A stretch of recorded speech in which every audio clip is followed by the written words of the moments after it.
Hello and a very warm welcome to Caribbean Football Weekly with me, Nathan Carr, Season 3, Episode 8.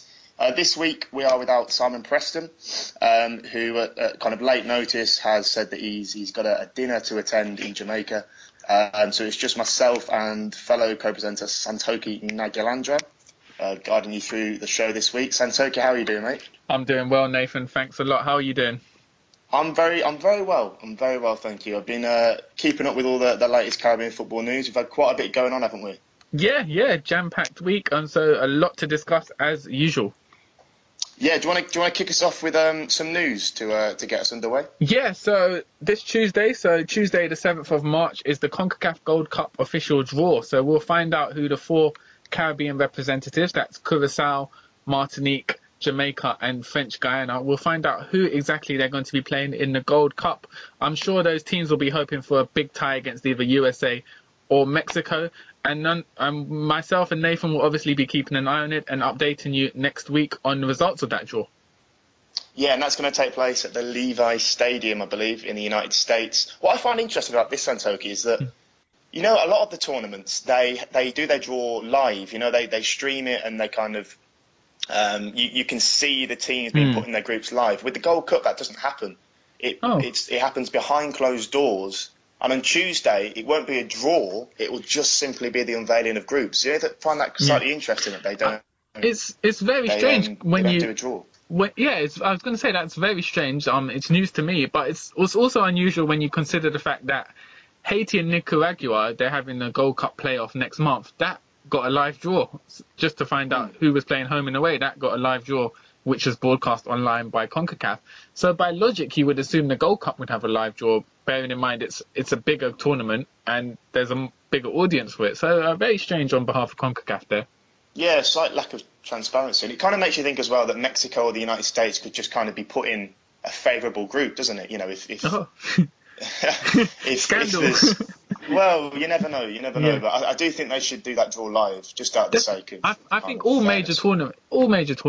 tournaments should have some sort of transparency and a public live draw. Yeah, but let's hope for a good draw anyway for the Caribbean teams. News my end. Some transfer news to begin with. Haitian striker Kervins Belfort has joined Syrianska FC in Sweden on a short-term contract until the summer. Belfort is only 24 years old, but this will be his 7th country that he's played in so far in his career. And he's joined from Indian side Carr Blasters. So wish him all the best in Sweden.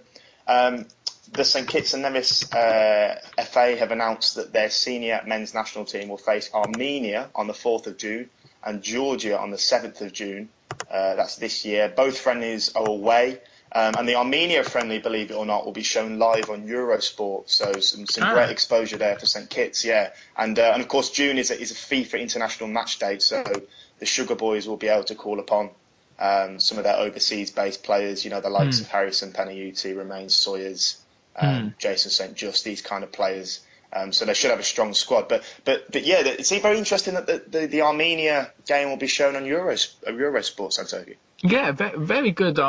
Very good on behalf of St Kitts continuing this development of playing European teams. Whilst they might not be major teams like England or Germany in Europe, it's very beneficial for the players to get experience of playing players from Europe and teams from Europe. And it's also good exposure. As you say, this could possibly be the first time that a Caribbean team has been broadcast in a friendly on Eurosport. So it's very good exposure for St Kitts. And I'm sure it will get a big audience. Yeah, let's hope so. I mean, I was speaking to St Kitts and Nevis FA executive Keith Pemberton, and he was talking about the long-term focus on 2026, obviously with the 48-team expansion now to the World Cup, and how St Kitts are, you know, really channeling all their energy into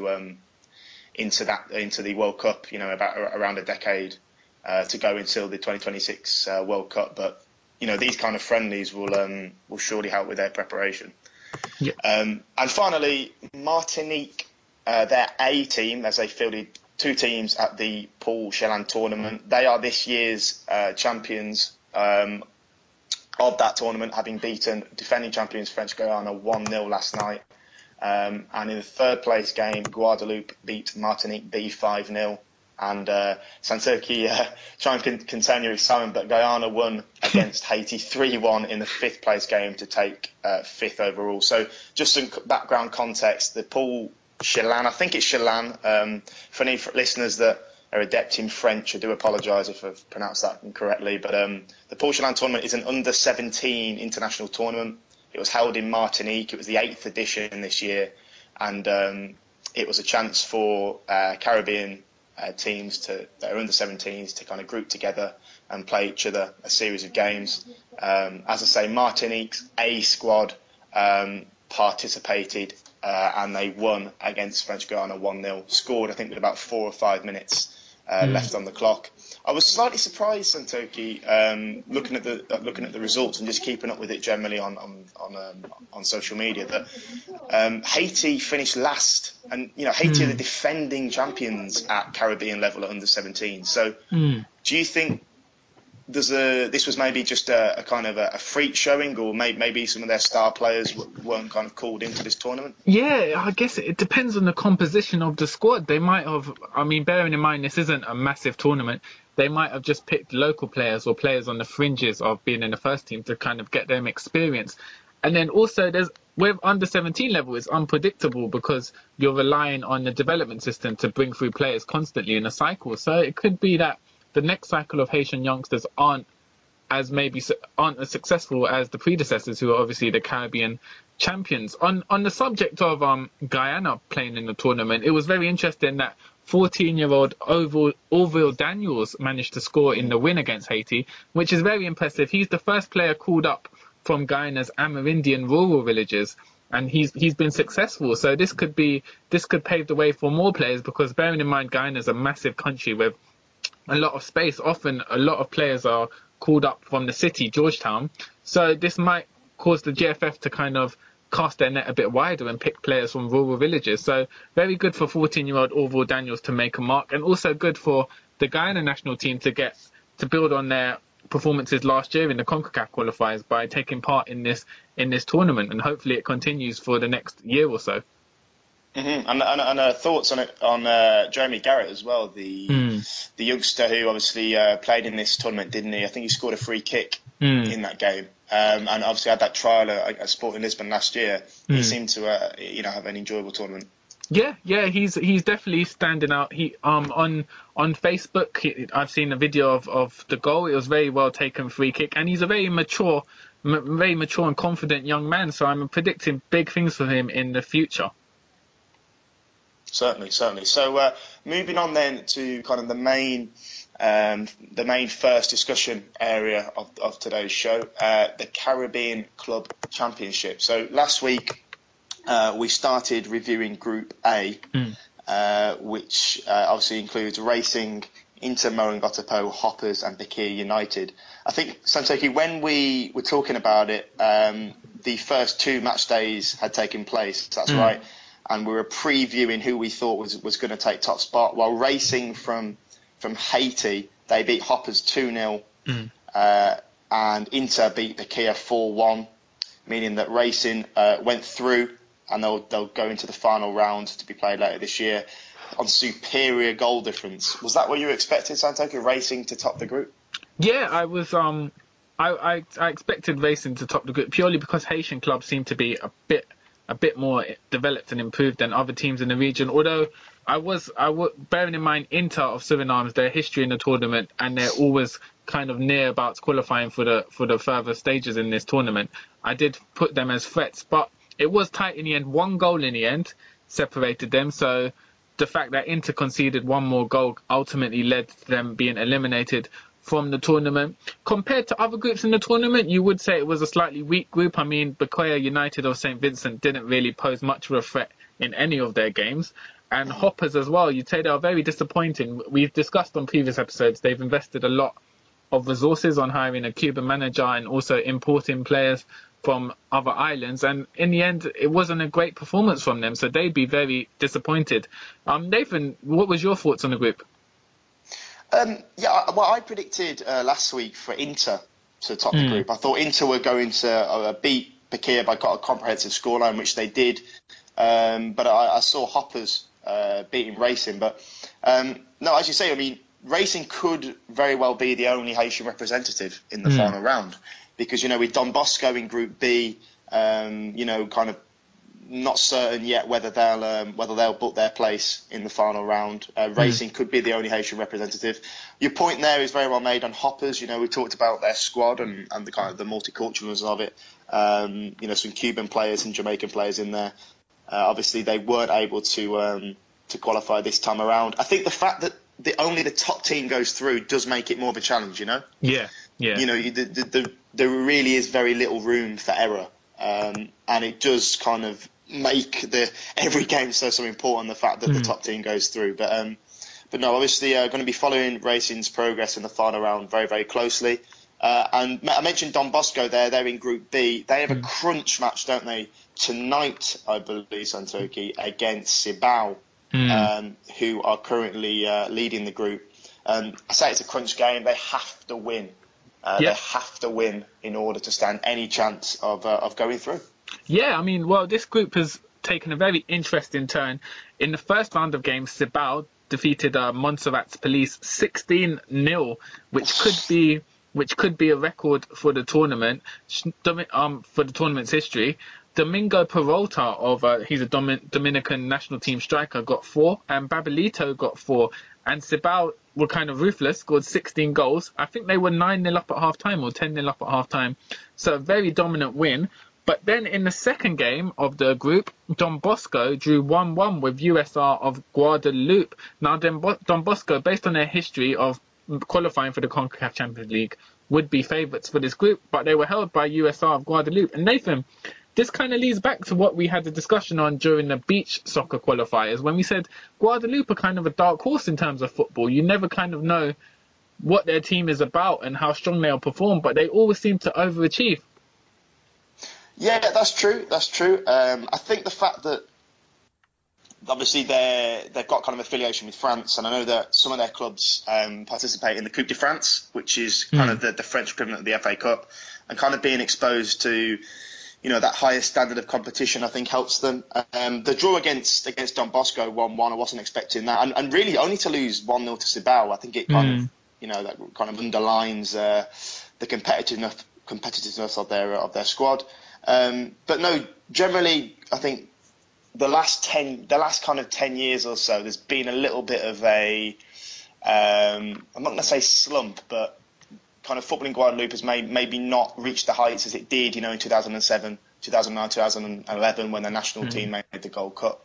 It's kind of having maybe a mini renaissance. I mean, we might talk about their Guadeloupe's performances in the beach soccer tournament later on. Obviously did very, very well. But no, USR definitely kind of exceeded expectations getting that draw. Let's talk a little bit about Sibao though. 16-0 win in their opener. That's the largest ever international win from any Dominican club, which is hardly surprising. Do you think that you might see this as a slightly weird, odd question, but that Sibao needed to score that many goals? Because there's the whole kind of topic of sportsmanship in football, and do you think 9-10 at half time, was it a case of being ruthless, or were they just kind of rubbing it in the face of police? I mean, there's always the debate of when is too many goals. When is it too many goals? I mean, I know Germany against Brazil, they went in the semi-final of the World Cup. They kind of decided that 7 goals was kind of like the limit. They didn't want to embarrass Brazil. So in this case, I mean, there's 2 angles to look at it from, really. I mean, on the one hand, you could say Sibao were rubbing it in, as you said. Was there any need to score 16 goals? On the other, as you said, with only one team going through, you need to be ruthless, because if Sibao did stop scoring goals to kind of pay respect to police, Don Bosco might not have done the same. Don Bosco might have scored 17 or 18, and can you afford to take that risk in the group? So I can kind of see why Sibao did push the gas and kind of try to score as many goals as possible. Very unfair on police. They lost the first game to 16-0 to Sibao, and then 11-0 to Don Bosco. Nathan, do you think that for a team like Police of Montserrat, do you think entering a tournament like this is beneficial? Is it beneficial for them to concede so many goals? Psychologically, is this benefiting any of the players? No, I think it's beneficial. I do think it's beneficial because, if they can, okay, yes, they've lost very, very heavily, but if they can learn from this experience, go back and look at it and think, right, what did we do wrong? What can we improve on? I mean, the fact that, a Montserratian club have even participated in this year's edition, is a bonus, really. For quite a long time, they've had no representation at all. And you've got to bear in mind as well, the Montserrat Domestic League, it's non-existent. There hasn't been a season of it since 2004, I believe. So, obviously, the Soufriere Hills volcano, really didn't help football on the island, and the domestic program's kind of very inactive. As we saw the other day, there's no grassroots now. Kind of the initiative there where young kids playing, that's been put on hold because of a lack of funding. So I think just that police were there and they're playing is beneficial, but they really do have to try and learn. But what the 16-0 showed for me, Santokie, was the gulf between professional and non-professional. And the implications that can have. Because in Sabah, you've got a team there that is professional. It has a professional setup. It plays in a professional domestic league. It was actually a club set up specifically for the Liga Dominicana de Football. So they hadn't really been going for that long, only 2 or 3 years. And then you have all these players, that are getting paid to play football, going up against police, that are amateur and working, day jobs. The gulf is just is just so significant. But would you agree on my assessment of police there that if they can learn from this and try and take some lessons for future editions, and they'll gradually, slowly but surely get better? Yeah, I mean, you'd like to think so. I mean, they could take the results from this, work on what went wrong, and hopefully next year come back a bit stronger. I mean, you won't expect them to qualify next year, but hopefully that progress, consistently entering CFU tournaments, will hopefully benefit the team. Out of interest, Nathan, so with no domestic league taking place in Montserrat, do you know how the teams were chosen to be represented in this tournament? It's a good question, and I don't have an answer for that. It's something that I'm trying to work out at the moment. I've been asked via email on this a couple of times, because I did think likewise, okay, there's no domestic league. Obviously, the way the Caribbean Club Championship works, for any listeners that don't know, is that the winners and the runners-up of the various domestic leagues, they from the Caribbean, they're eligible to enter. Montserrat haven't had one since 2004, so I can only assume really that maybe they kind of made a speculative, application to the Caribbean Football Union or CONCACAF, and they thought, given the circumstances, they could participate. Yeah, or maybe they won a knockout tournament or domestic tournament in the Montserrat. It's hard to know, but hopefully we'll find out and inform our listeners as to how they managed to qualify. So, as you said, Nathan, tonight a big knockout game. USR playing Police first in a consolation game as both teams are eliminated, and then De Bosco Cibao headlining tonight. And advantages in Cibao's court at the moment. They just need a draw to qualify. So Don Bosco really need to push for the win. Nathan, who were you predicting to go through them? I think Cibao. I think Cibao are going to win this and go through to the final round. I'm not going to be popular with Don Bosco supporters. I realise that. But no, I really do think Cibao, they've got a very extensive setup. It's one of the wealthier clubs in the Dominican Republic, and they've really, really flexed their muscle going forward so far. So I think Cibao. How about you? Yep, I go with Cibao. Apologies to all the Don Bosco supporters listening, but I think Cibao have just shown their quality. Also, for viewers interested, if you go onto Cibao's YouTube page, they have been streaming the games live, so anyone hoping to catch the game will be able to do so tonight, Sunday night. Okay, now moving on to Group C, we had Barcelona Atletico, so taking the names of two of the best teams in La Liga, Dominican Republic side. Elite of Cayman Islands, Montego Bay United of Jamaica, who were hosting the group, and Grenades of Antigua. Now, this group has been very, very interesting. So the first round of games, we saw Barcelona Atletico win 4-0 against Elite, which you'd say was pretty much predictable going to the script. Barcelona, a stronger team. But then in the second game, Montego Bay United lost 3-2 to Grenades of Antigua and Barbuda. Now, Grenades were runners-up in the Antiguan League last season. And the only reason they're in this competition is because of the withdrawal of Slingers and Alpha of Guyana. So Grenades have kind of been given a lifeline and been thrown into this tournament. Nathan, do you think they can do a Denmark of 1992 and go on to win the tournament? Well, I'm not sure about that. That might be a little bit too far, but no, they've certainly done really well so far. I mean, I've kind of got egg on my face, I think, at the moment. I think we all have with Montego Bay. You know, I remember a few weeks ago when we made our predictions going through each group. I can speak for myself. I was very confident that Montego Bay would take the group, but it looks as if it's been all about so far Barcelona, Atletico, and Grenades. I was speaking to Troy Gibson, who's the General Secretary of Hoppers, and he was talking about the fact that Grenades have been quite shrewd in the transfer market, and they'd invested in their forward line, and that's kind of paying dividends for them. Vaughan Harriott, who's a Antiguan and Barbuda international striker. He scored twice in the first game. He's only 21. He featured on Caribbean Young Stars, if you remember, Santokie in 2015. Yeah, I do remember. And he's a bit of a lethal finisher. And obviously they've got the St Vincent and the Grenadines forward Nazir McBurnett as well. So they've got quite a strong squad, Grenades. And the fact that they beat Montego Bay was very, very surprised and didn't see that happening at all. But as I say, it's all about Barcelona and Grenades at the moment. It's going to be very interesting to see which team. It's kind of on a knife edge. Which team's going to take top spot? I mean, looking at the final match day, Santokie, Barcelona playing Montego Bay, Elite are playing Grenades. Who do you think, all things considered, will take the top position? Well, at the moment, you'd have to say Grenades are favourite. They're playing Elite today of Cayman Islands in the first game, and you'd have to go for a win for Grenades, a win there, so that would put them on 7 points. Barcelona, Montego, if Montego Bay win, then Grenades are through, because Montego Bay will have 6 points, Grenades would have 7, you'd assume.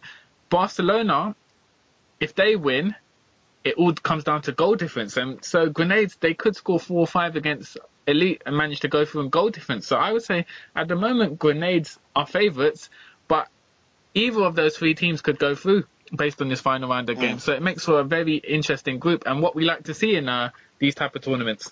Absolutely, very, very exciting. I mean, what I think will happen is Montego Bay will pull it back a little bit and draw with the Barcelona, I think, and Grenades will beat Elite from the Cayman Islands rather convincingly. I mean, just a little mention for Elite SC. I saw just a small documentary clip on the team by Cayman 27, the TV station in the Cayman Islands. They had an interview with the captain, and they were kind of talking about their participation and the fact that there's been quite a lot of off-field issues in Cayman football of late, particularly with the National Football Association. So, as is often the case with a lot of these Caribbean clubs, just participating, for Elite just to participate and play the games, and for the focus to be on football actually on the pitch as opposed to off the pitch is kind of a welcome, breath of fresh air, really. Yeah, going back to Grenades, it's also interesting to point out to listeners that they had 6 players in their squad who were from Jamaica, and 4 started. So Asvic Samuels, who played for Boys Town in Jamaica, Christopher Harvey, who used to play for Harbourview, Blake Thompson and Lamar Hodges all started. So that could have played an advantage for Grenades, having 4 players in the team who were used to playing in Jamaica, knew the ground very well, and also knew the opposition players. So that could have played into their advantage. At one point, they were 3-0 up, so Montego Bay managed to pull 2 late goals back. So very impressive from Grenades FC. And Nathan, as you said, it seems that the strengthening of their roster has paid dividends for them. Absolutely. And the $1 million question, Santokie, the $1 million question is, can you remember the 5 Ps philosophy from Grenades? The 5 Ps. Can you remember? Without cheating, without Googling it, looking online. So you're referring to the club Wikipedia page. Now let me think. It was possession. Correct. Possession. Passing. Yep. Passing. Oh, perseverance. Oh, no, that's a good one actually, but no. Got 3 more to go. Passing, possession, playing. No, position. Position. Yeah. 2 more. Position. Think something essential. A lot of teams, particularly in modern football, stretching defences, getting in behind, PPP. Positional play? Position? Pace. Okay, yeah. Pace and pressure. So the five foundations. Well, it seems that the 5 Ps are paying off so far in the group. Excuse the pun. Yeah. Passing, possession, position, pace and pressure. There you go. A philosophy that will never fail. So, Grenades, as you say, Grenades and Barcelona are kind of vying for top spot. I think Grenades will do it. Santokie, you, from what you've said there, you think Grenades are also going to finish top? I think Grenades will top the group. But as you said, either one of those teams could go through. So it'll be very interesting to see how it plays out tonight. Mm-hmm.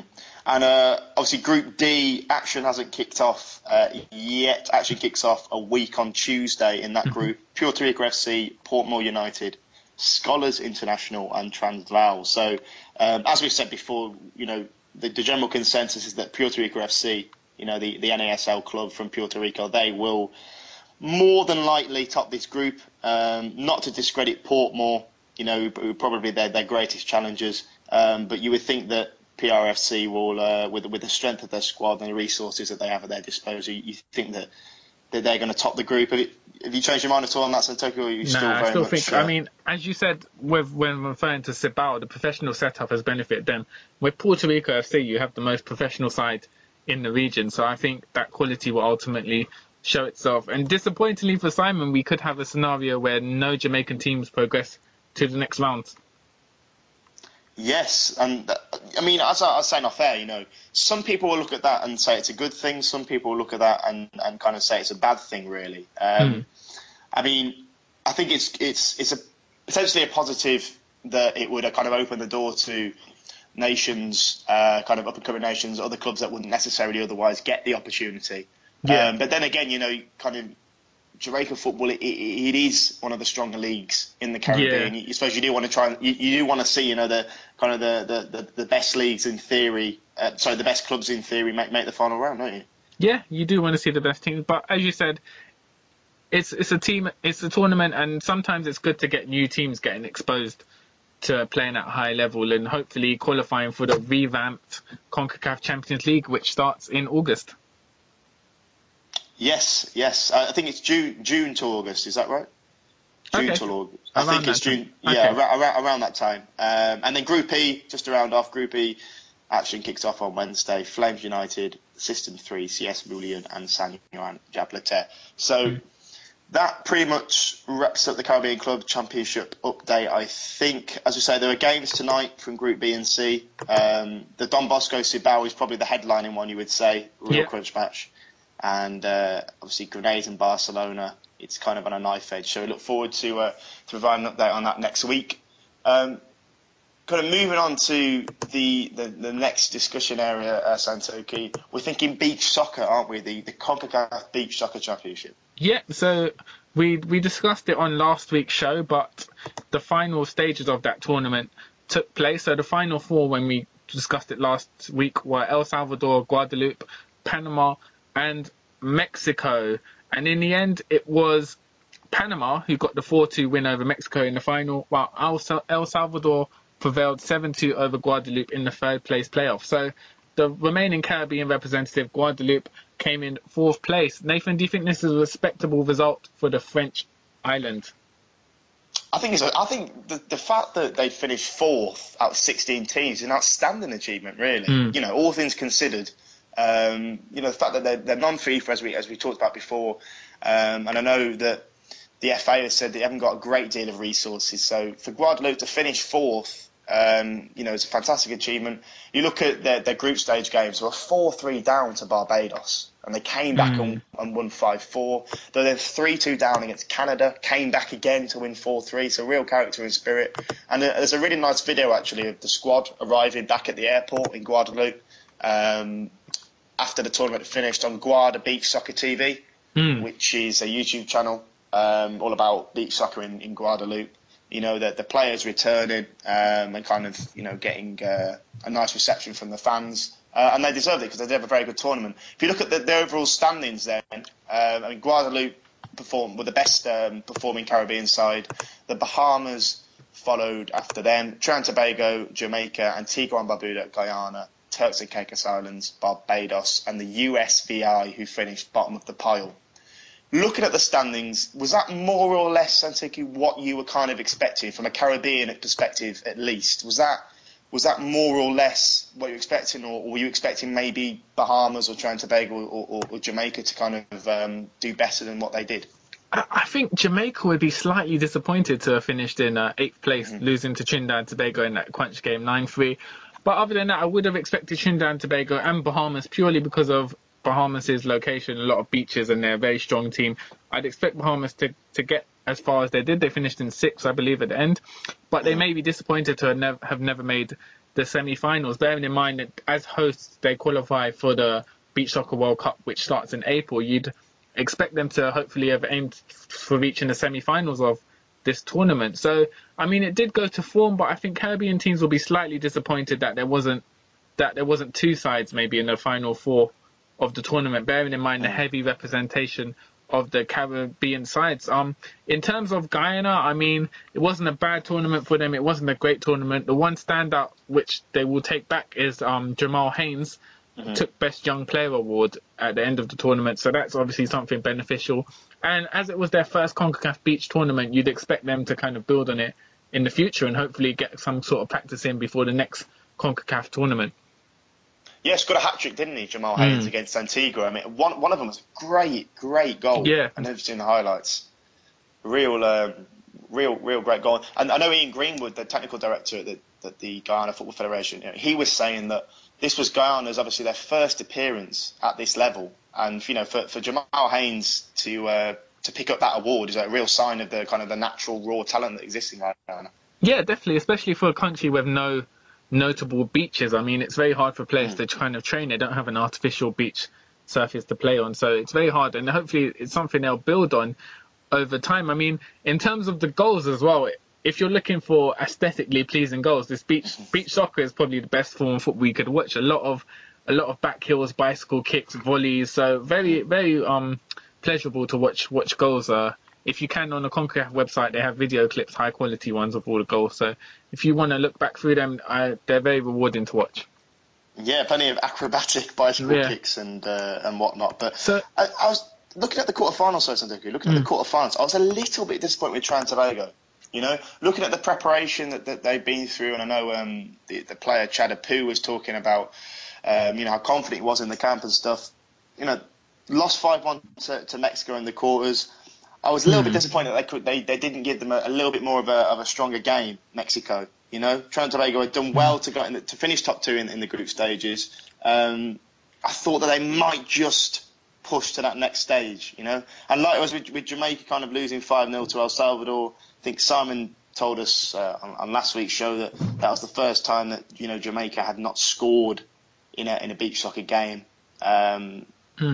For quite a while or ever, I think, in history. So I was just a little bit disappointed with Trinidad and Tobago, the fact that they couldn't quite push to that next stage. Yeah, I mean, they did spend a lot of time and resources on preparation, but it seems as the tournament progressed and they played stronger teams, they kind of capitulated. They lost 5-1 to USA in their final group game, 5-1 to Mexico, and then 5-2 to Bahamas. So it seems like they lost confidence and form just at the wrong time, just as the tournament was entering the knockout stages. So unfortunate for them, and as you said, they'll be very disappointed, as will Jamaica. I think the El Salvador result will really hurt them. Not the losing by 5 goals, but the fact that they couldn't find the net once in that match will be very disappointing for the Jamaicans. And I'm sure Simon will elaborate on that when he next appears on the show. Yeah, definitely. And also, just I know they're not Caribbean team, but mention for Panama, this is their first title at beach soccer level. They've beaten Mexico, which is no mean feat at all. Their national team on grass, they could potentially be qualifying for the World Cup in 2018. I mean, there seems to be a real kind of feel-good factor in Panamanian football. Across all fronts, they're enjoying success. I mean, a lot of the times, you just countries peak at the right time, and a lot of momentum. I mean, I'm sure the senior football team will obviously inspire the beach players, and likewise, as a nation, it will kind of cause them to perform to their best ability even more knowing that other forms of football are achieving success. So yeah, as you said, a feel-good factor around Panama, and good to see a team which isn't known for its success at football too much, kind of building on and gaining momentum. And we could see Panama not only at the Beach Soccer World Cup, but at the 2018 World Cup. Yeah, well, they're going well in the Hex, aren't they, of course, and the Hex games continue later this month. But how do we see the Bahamas doing then in the actual World Cup itself? The draw was made the other day. They're in Group A alongside Switzerland, Ecuador and Senegal. So a nice kind of vibrant mix of different opposition: Europe, South America, Africa. Interestingly, I think they played Switzerland in a friendly last year, and I know the coach has been helping the Bahamas out, actually. So there's kind of a link between those two countries already. But how do you see them doing in Group A? Yeah, well, a good mix of sides, as you said, three different continents represented in the opposition. And well, the thing with beach soccer is it's because teams don't play a lot of friendlies and there's not a lot of exposure. You kind of don't know how it will go. With 2 of the 4 going through, I'd say Switzerland and Senegal would probably be the favourites. With Bahamas, even though they're hosts, based on their performance in the CONCACAF qualifiers, I mean, they need to up their game really if they want to come out of this group. But with beach soccer, anything could happen. As they have the home advantage, you never know. They could edge it through in second place. I see Switzerland as the favourites, and then I believe Bahamas or Senegal will battle for that second place. Nathan, do you want to give your opinion on this group? Yeah, I mean, I was a tad disappointed with the Bahamas at this CONCACAF Championship. You know, I thought they might reach the semi-finals at least, but no, the World Cup will kind of embody a whole new level. Obviously, they are hosts. You think that the fervent support that they'll get will really drive them on. Leslie St. Fleur, the striker, had a very productive championship. He'll most likely be a key player for them at the World Cup. I think he got into double figures. Interestingly, he was actually born in Haiti, Leslie St. Fleur, and I know he's played football with Montego Bay United in Jamaican Premier League, but he plays for the Bahamas. The group itself, I think I agree, Switzerland will most likely top the group. Ecuador and Senegal, I'm going to admit I don't know a great deal about their beach soccer setups. I imagine Senegal will be quite physical, quite direct, and Ecuador will kind of have that South American flair to them. But with the home advantage, which I think will be absolutely key, the fact that the BFA, the Bahamas FA, have made entry free as well, which I think's a great initiative. Try and get as many fans there as possible. It's going to be really exciting to see how they do. The top 2 from each group will go through to the quarterfinals. But yeah, I mean, just the fact that the Bahamas are hosting it, this will be the first time that the Caribbean has held a senior FIFA event. That in itself is pretty historic and momentous. So I'm really hoping kind of the Bahamas do the business on the sand, but also the general organisation of the tournament goes well. And I think it will, because the Bahamas, you think tourism, hospitality, and all things considered, the running of the CONCACAF Championship seems to go pretty well, didn't it, from the outside looking in? So the Beach Soccer World Cup that kicks off next month and concludes in May, and we'll obviously be providing a lot of updates on that. So, Santokie, do you think we should give some light to the under-20s?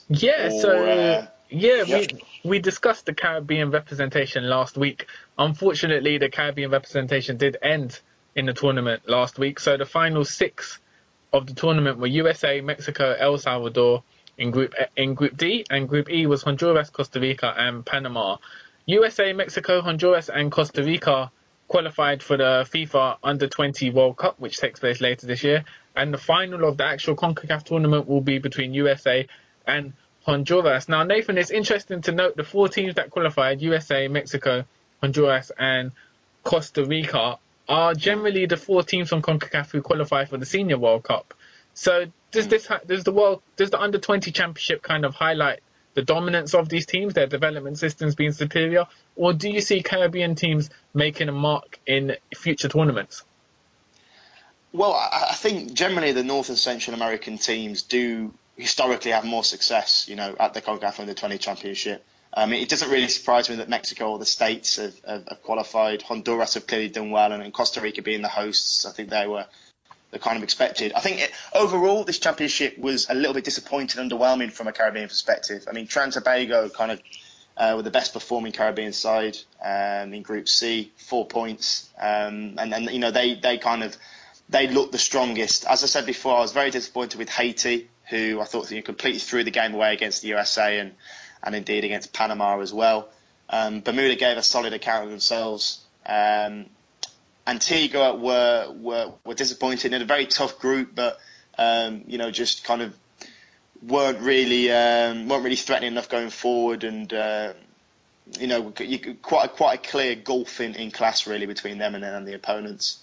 And St Kitts and Nevis, you know, as we said with them, I think lots of natural talent. Speaking to Atiba Harris, the former St Kitts and Nevis captain, and he was saying, you know, he watched the game, so there was a lot of natural talent, but you just basically you compare these Caribbean players and the level that they're playing at to the North and Central American players, and I don't think the natural talent is necessarily the issue. You know, it's not, but the fact that they're not at professional clubs, you know, they're not getting professional coaching on a regular basis. When they come into these championships, it's clear, you know, it seems perennially this is the case.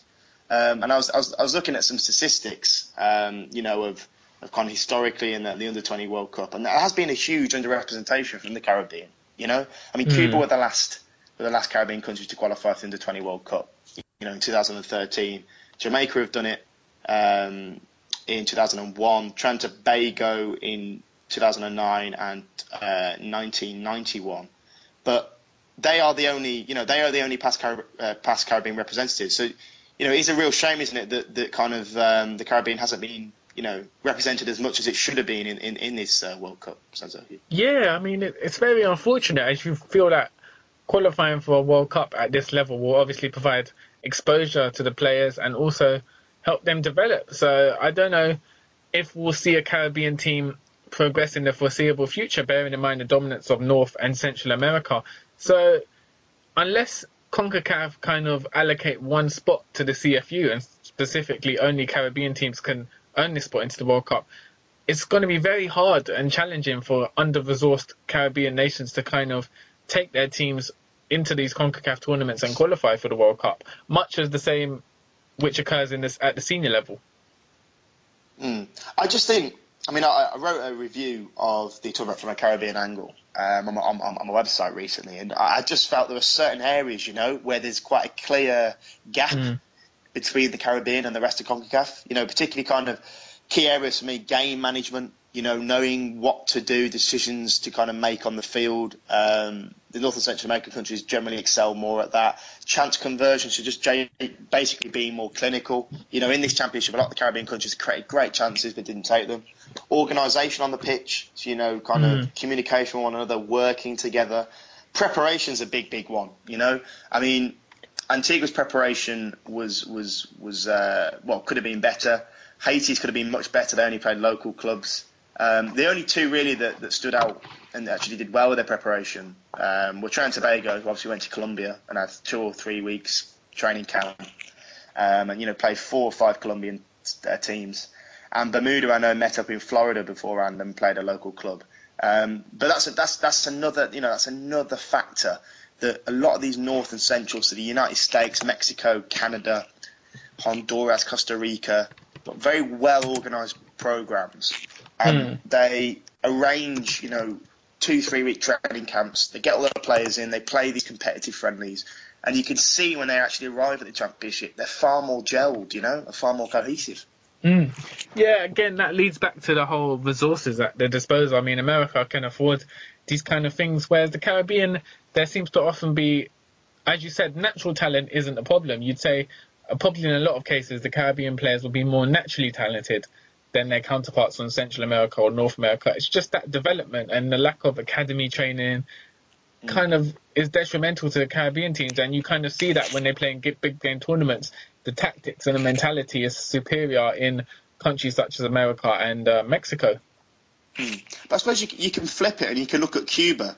You know, Cuba qualified in 2013. Yeah, their first appearance, but a lot of their players really good natural talent. You know. But they a lot of them were based domestically, and they weren't, well, all of them, and they weren't playing, they weren't playing professionally. which kind of is contrary to the argument. Do you know what I mean? Yeah, Michael Reyes and Erico Hernandez and Sandy Sanchez, those kind of players. I mean, it's similar to kind of like the senior football. You will get teams such as Reggae Boyz and Trinidad in 2006 qualifying for World Cups, but it will be almost like a freak anomaly rather than a run-of-the-mill consistent. What you want is consistency, so having one Caribbean team qualifying regularly rather than a freak occurrence happening and teams from the Caribbean almost doing like a Leicester City and kind of all performing at their best and qualifying against the odds. You kind of want to see a consistency. So whilst it is possible, as anything's possible in football, in team sports, I mean, you want a kind of structured system which will kind of ensure that you will see Caribbean representation over the years rather than sporadic appearances from occasional sides. Yeah, and I actually think what Guyana are doing at the moment, with the creation of the academy training centres, and having that national philosophy. I know that the aforementioned Ian Greenwood has been talking about having a philosophy where all the players from under 15, under 17, under 20, under 23, seniors, they're all on the same wavelength. They all understand the roles, the principle of how they want to play. I think that would be hugely beneficial. I mean, Ghana have implemented it now. The seed has been planted, and we might well see several cycles down the line. We might see Guyana, actually qualify for the Under-20 World Cup. Yeah, I mean, I was speaking to Ian Greenwood last week, and he kind of said that when it comes to the senior team, it's great having players, overseas players such as like Neil Dans and Matthew Briggs representing the Guyana national team, but it's not guaranteed that you can always rely on overseas players. I mean, in the next cycle of World Cup qualifiers, there might not be any overseas players willing to come or even who qualify for Guyana. So you've kind of got to have a foundation of local-based players who can kind of step up to the senior team. And that's what Guyana is trying to achieve with the launch of the national academies and kind of taking a leaf out of Barcelona's book by having an ingrained system in all the players so that they can kind of transfer from one level to the other seamlessly, knowing the tactics, knowing the formations and what's required of them. And so whilst at the moment it won't pay dividends, in the next 10, 15 years, you're similar to Germany, but obviously on a lesser extent, you could see Guyana making a lot of progress at the youth level, but it will take time. And I think an overhaul of the system is what a lot of Caribbean teams need, because there is a short-term mentality of ideas when it comes to development in football, and often that's because of changes of administration. You find often in the Caribbean, as a lot of countries in the world, when a new administration comes in, they kind of rip up the textbook and put in their own plans. So what you need is a long-term policy which will reap dividends for nations in the Caribbean. Yeah, definitely. I think that kind of understanding the importance of the long-term focus, and not just thinking it's going to happen overnight. You're spot on. That is really, really important. I mean, the game management though side of it, that really, really stands out for me. I watched quite a lot of the games at this year's CONCACAF Championship, and just looking at Haiti, for example, the way in which they managed their two games against the USA and Panama was just so poor, and it seems to be a widespread Caribbean thing. I mean, when I watch kind of the Costa Ricas, the El Salvadors, the Hondurases, their players are a little bit more streetwise. And what I mean by that is, they know when to make certain decisions. They know when to go forward, when not to go forward, what to do when they're 1-0 up with 10 minutes to go, what to do when they're 1-0 down with 10 minutes to go. Basic things, basic decisions that they make on the pitch that the Caribbean players don't really seem to have that same streetwise nature about them. Do you think is this an individual thing? Or is this something that maybe a coaching issue, that the coaches aren't passing on the right kind of information? I mean, what is it? Is it a player thing, a coaching thing? Or, as you said, a lot of the players don't come from structured academies in the Caribbean, and I guess playing on a big CONCACAF tournament often evokes a lot of nerves in the players. So I think it's down to the nerves, and also, as you said, maybe the coaches aren't communicating exactly what the players need to be doing and what kind of, as you said, how to develop this kind of streetwise attitude. Again, I think that's all linked to developing a philosophy, and with Central America and North America having a lot more resources, they can kind of invest in coaches and the system so the players know exactly what they need to do, what the game plan is, and everyone's working on the same page. Where, as you said, often in the Caribbean, it's a bit haphazard. You often feel like rather than you seeing a team play and you're seeing 11 individuals. And so I guess that team cohesiveness is something which needs to develop as well, mentality. Definitely. I mean, let's hope then that for the next qualifying cycle, which will most likely be next year, 2018, as the next World Cup, the 20 World Cup will be in 2019. Hopefully, we can see Caribbean representation. As I said before, it was Cuba last time in 2013 where we had a Caribbean team at the Under-20 World Cup. But no, hopefully Caribbean sides can learn, their lessons from this championship and improve for 2 years time. A question sent in just to round off the show, Santokie, if that's all right, by Raphael on Twitter. And his question is, how do you think CONCACAF opening a new office in the Caribbean will affect the region? Is this a good or bad thing? So just give some context. Just in the past week, CONCACAF have announced the opening of a new office in the Caribbean in Kingston. Now, they've got their main headquarters in Miami in the United States. They've got offices in Central America, in Guatemala. And now they have obviously opened a new branch in the Caribbean. The Caribbean Football Union does have their own offices as well. They're in Antigua, formerly in Kingston, and before then in Port of Spain, in Trinidad. So obviously there's been quite a bit of talk recently, Santokie, about kind of CONCACAF's increasing amount of control over the Caribbean, and the decisions that they make, and the fact that they've kind of had more influence on the Caribbean Club Championship, and that kind of thing. Do you see this as a positive thing that CONCACAF are kind of laying their foundations in the Caribbean, or have you got any thoughts on that? Yeah, I think it's a good move. It increases the visibility of CONCACAF in the region. Often it's felt like the Caribbean's like a distant cousin of the federation rather than part of the federation. So this increases ties by having a base and somewhere to go to for Caribbean nations to kind of, if they ever want to discuss issues or hold meetings, they have a base now, CONCACAF. So I think it's a good move. It's also, I think it's also a tactic by CONCACAF to kind of subdue all the talk about CFU breaking away from the CONCACAF region, which has been there's been a lot of talk this year about CFU wanted to form their own independent federation separate of CONCACAF. So I think this is a move to kind of forge ties and kind of say, all right, guys, you're part of CONCACAF, we're here if you need to talk to us. So I think it will be good for the region. It increases communication, and that also, I think it's a policy of Victor Montagliani to kind of increase his presence in the Caribbean. He's been to Grenada in the past few months to look at workshops and hold talks with their federation, and he announced next week he will be in Guyana to talk to the Guyana Football Federation. So I think he's trying to increase his presence and also forge some links with the CFU to stop them breaking away. I mean, in the article on the CONCACAF website, when they were announcing this news, it also said that the CONCACAF are promising to more than triple the investment, the funding into Caribbean football over the course of this year. More than triple, which is very interesting given that, CONCACAF actually cut their funding, hadn't they, to the CFU beforehand, post kind of, Jack Warner and Jeffrey Webb's FIFA Gate scandal. A lot of the funding, I think, had been stopped, but they're actually looking to invest a lot more into the Caribbean game.